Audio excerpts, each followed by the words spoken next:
भौजाई बा अपने मरद से का कहतिया। हाँ गड़त बाट है पेट सैया भौरी लगाई दा।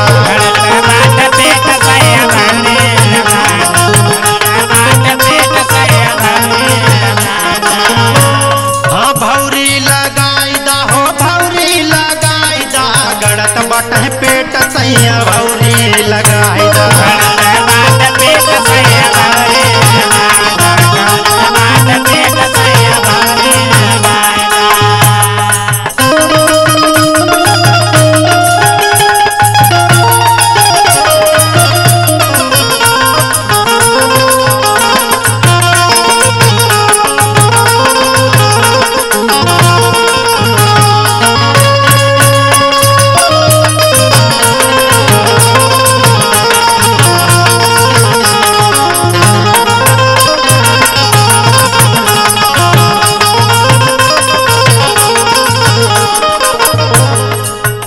अपने खाला लैकन के खियाई दा।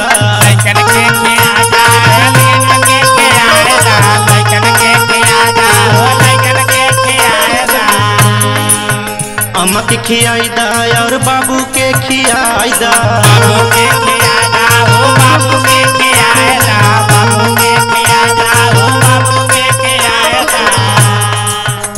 जमन कुछ बचे हमरे आगे घुसे कायदा।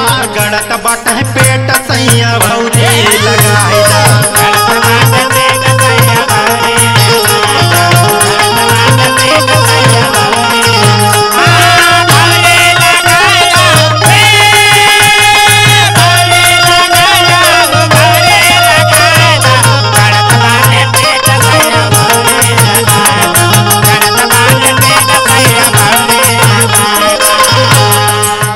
पेट का दर्द हमसे सहलो ना जाला।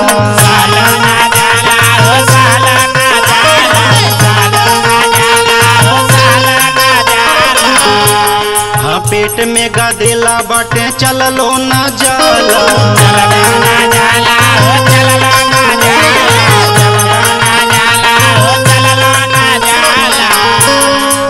कौनो भी डॉक्टर चाहे वो जाके बुलाई दा। गड़त बाट है पेट सैया भौरी लगाई दा।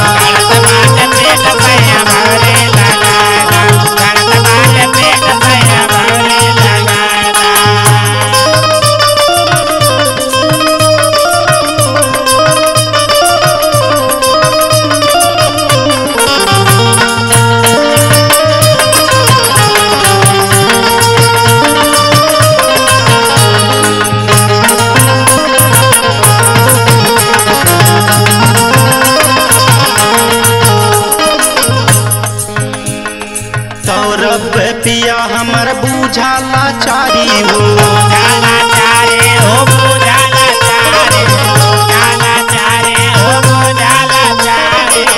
लगत कि बचब नहीं जियब दिन चारी हो।